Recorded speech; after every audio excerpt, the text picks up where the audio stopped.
नहमदुहु व नुसल्ली अला रसूलिहिल करीम अम्मा बाद फ़अऊज़ु बिल्लाहि मिनश शैतानिर रजीम बिस्मिल्लाहिर रहमानिर रहीम रब्बि इश्रह ली सदरी व यस्सिर ली अमरी वहलुल उक़दतम मिन लिसानी यफ़क़हू क़ौली रब्बि यस्सिर व ला तुअस्सिर व तम्मिम बिल खैर आमीन अल्लाहुम्मा आमीन। अस्सलामु अलैकुम व रहमतुल्लाहि व बरकातुहू। उम्मीद और दुआ है कि आप सब सेहत और ईमान की बेहतरीन हालतों में होंगे इंशाअल्लाह। अल्लाह सुब्हाना व तआला की तौफीक और अल्लाह की रहमत के साथ हम अपने लेसन सूरत अल बकरा का आगाज़ करने लगे हैं, इस नीयत के साथ कि अल्लाह सुब्हाना व तआला इसे हमारे लिए पढ़ना, इस पर अमल करना और अमल के साथ इसे दूसरों तक पहुंचाना आसान कर दें।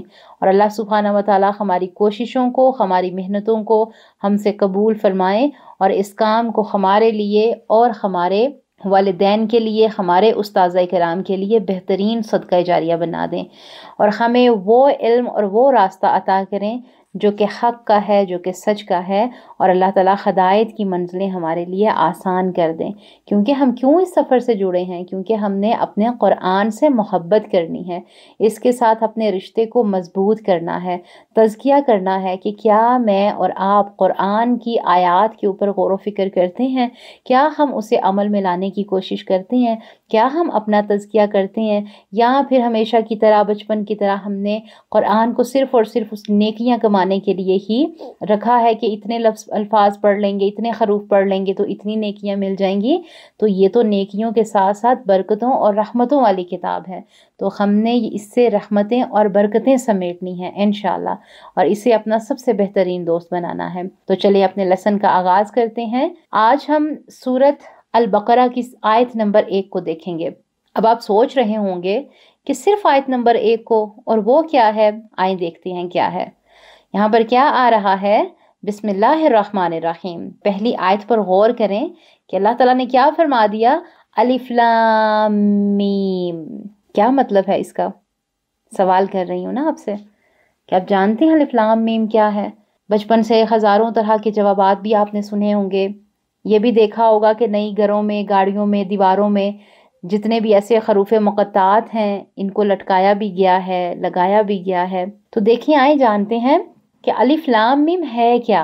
अलिफ लाम मीम हरूफ मुक़त्तात हैं, कटे हुए हिस्से, और इसकी तफसील के बारे में सिर्फ अल्लाह सुब्हान व तआला जानते हैं। इन पर ईमान लाना हम पर फ़र्ज है और इसके मायने को खोजते रहना ये काम हमने नहीं करना, इसका हुक्म नहीं है। क्यों नहीं करना? क्योंकि नबी सल्लल्लाहु अलैहि वसल्लम ने इनकी कोई तफसीर बयान नहीं की, बल्कि जो हदीस मिलती है वो क्या है कि नबी सल्लल्लाहु अलैहि वसल्लम ने ये ज़रूर फरमाया है कि जिसने अल्लाह की किताब में से एक हर्फ पढ़ा, इसे इसके बदले एक नेकी मिलेगी और एक नेकी का अजर 10 गुना है। मैं नहीं कहता कि अलिफ लाम मीम एक हर्फ है, बल्कि अलिफ एक हर्फ, लाम एक हर्फ और मीम एक हर्फ है। जामिया तिरमिज़ी हदीस 2910। तो हमारे लिए क्या हुक्म है कि हमने रुक जाना है। हम पीछे क्या दुआ मांग के आए अल्लाह सुब्हाना व तआला से कि अल्लाह सुब्हाना व तआला जी सिरातुल मुस्तकीम का रास्ता दिखा दीजिए, वो रास्ता जो कि आपका रास्ता है, जो हमें आपसे मिलवाता है। अब अल्लाह ताला ने क्या किया? अल्लाह ताला ने तो हमारे सामने अलिफ लाम मीम चुप लगवा दी हमें कि मेरे बंदो चुप हो जाओ। क्यों चुप हो जाओ? सबसे पहले याद रखो, इस सफ़र का पहला असूल बहस नहीं करनी। इसके लफ्ज़ पर गौर करें कि हमें बहस करने से मना किया जा रहा है कि बहस नहीं करनी इस पे, लेकिन इस पर ईमान है हमारा। ईमान लाना हमारा ज़रूरी है कि इसके पीछे हिकमतें हैं।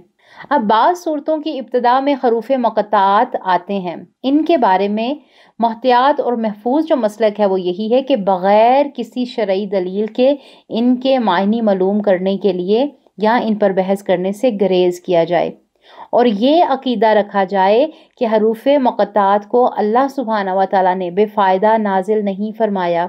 इनके पीछे अल्लाह की कोई बड़ी हिकमत है जो हमारे इल्म की दस्तरस से बाहर है। तो क्या जवाब मिल गया कि पहली बात क्या कि बहस नहीं करनी, हदायत के सफ़र में बहस से रोक दिया गया है हमें। अब सवाल एक और आता है कि कुछ सूरतें हरूफ मुक़त्तात से क्यों शुरू होती हैं? तो कुछ पॉइंट्स नोट कर लीजिए।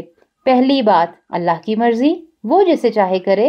ہمیں بحث کی اجازت نہیں ہے۔ نمبر 2، عربوں کا اسلوب تھا کہ وہ ایسے حروف استعمال کرتے تھے، تو قرآن نے وہی زبان استعمال کی جو عام فہم تھی، لیکن ان کی دسترس سے باہر تھا اسے سمجھنا، وہ سمجھ ہی نہیں پائے تھے۔ پھر نمبر 3، توجہ لینے کے لیے کہ میرے بندو تم نے مجھ سے صراط المستقیم مانگا ہے۔ صراط المستقیم کوئی عام سا رستہ نہیں ہے، صراط المستقیم بہت خاص رستہ ہے۔ تمہیں اگر اس پر چلنا ہے تو سب سے پہلے فوکسڈ ہو جاؤ، ریڈی ہو جاؤ ٹو گیٹ اٹینشن۔ بہت خاص بات شروع ہونے والی ہے، اس لیے یہاں پر ہمیں فوکسڈ کیا جا رہا ہے کہ ہم یہ سستیاں کاہلیاں اپنے اوپر سے اتار دیں۔ پھر پوائنٹ نمبر 4 نوٹ کر لیں کہ عربوں کو بے بس کر دیا کہ وہ بھی ان حروف کو سمجھ نہیں پائے۔ پھر 5واں کیا ہے کہ یہاں سے ہمیں حدیث کی اہمیت بھی واضح ہوتی ہے کہ نبی صلی اللہ علیہ وسلم اگر ہمیں نہ بتاتے کہ یہ اللہ سبحانہ و تعالیٰ کے علم میں بات ہے تو ہم اس میں شک و شبہات میں پڑے رہتے۔ اس کی حکمتیں صرف اور صرف اللہ کو پتہ ہیں، نبیوں کو بھی علم نہیں، اس لیے ہمیں کیا وہی بات ہے، چپ، بحث نہیں کرنی۔ اب نمبر 6 ہے کہ عام عربی زبان قرآن کی زبان سے مختلف ہے، تو وہی بات کہ عربوں کو بھی اس کا مطلب سمجھ نہیں آیا، نہ آج تک وہ سمجھ پائے ہیں۔ تو کیا یہاں پر ہمیں سبق ملا؟ عمل کی بات نوٹ کریں۔ آیت نمبر 1 سے سورۃ البقرہ سے ہم نے کیا سیکھا کہ ہدایت کے سفر میں بحث سے بچنا ہے۔ ہم سورۃ الفاتحہ میں اللہ سبحانہ و تعالیٰ سے وعدہ کر کے آئے ہیں، اللہ کی تعریف بیان کر کے آئے ہیں، اللہ کو عہد دے کر آئے ہیں، اللہ کو زبان دے کر آئے ہیں کہ اللہ جی ایاک نعبد و ایاک نستعین۔ پھر ہم ہدایت کی دعا مانگ کر آئے ہیں کہ اللہ جی ہمیں ہدایت عطا کر دیں، صراط المستقیم عطا کر دیں۔ تو اللہ تعالیٰ نے کیا فرما دیا کہ میرے بندو جب تک الحمدللہ سے الناس کا سفر طے نہیں کرتے تو خود سے ہر مسلک، ہر فرقہ، ہر نسل، ہر برادری کا رنگ اتار دو اور ایک مسلمان بن کر قرآن کا ساتھی بنو۔ اس قرآن کو سمجھو، اس پر وقت لگاؤ۔ کسی نبی، کسی صحابہ، کسی معلم، کسی شخصیت پر انگلی اٹھانے کی اجازت تمہیں یا مجھے نہیں ہے، بلکہ ہم نے کرنا کیا ہے؟ کیونکہ کیا آپ کو لگتا ہے کہ میں آپ کی کوئی بہت بڑی استاد ہوں؟ نہیں۔ یا آپ کو لگتا ہے کہ آپ ابھی نئے نئے سفر میں آئے ہیں، آپ کے پاس بہت علم ہو گیا ہے؟ بالکل بھی نہیں۔ ہم قرآن کو کیوں پڑھ رہے ہیں؟ ہم یہ کلاسز کیوں لے رہے ہیں؟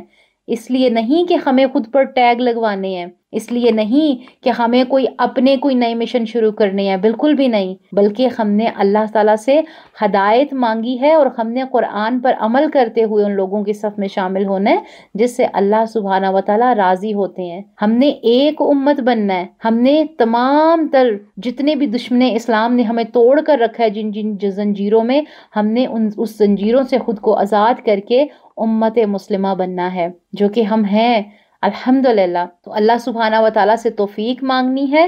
اگلی آیت بہت ہی خوبصورت آیت ہے کہ جس میں جب ہم غور و فکر کریں گے تو یقین کریں ایسا لگے گا کہ جیسے اللہ سبحانہ و تعالیٰ ہماری اصلاح فرما رہے ہوں کہ اے میرے بندو، یہاں پر تم سے غلطیاں ہوتی ہیں۔ اگر اب تم نے مجھ سے صراط المستقیم مانگی ہے تو آؤ میں تمہیں بتاؤں کہ صراط المستقیم کیا ہے، ہدایت کے رستے کیا ہیں اور کن کے اوپر میں ان رستوں کو آسان کر دیتا ہوں۔ انشاءاللہ اگلی آیت میں اسے جو ہے آگے پڑھیں گے اور غور و فکر کریں گے کہ انشاءاللہ اللہ سبحانہ و تعالیٰ نے ہمارے لیے کون سے خوبصورت پیغامات رکھے ہیں، انعام رکھے ہیں کہ جن کو ہم نے حاصل کرنا ہے اور ہم نے ایک بہترین امتی بننے کا فرض ادا کرنا ہے انشاءاللہ۔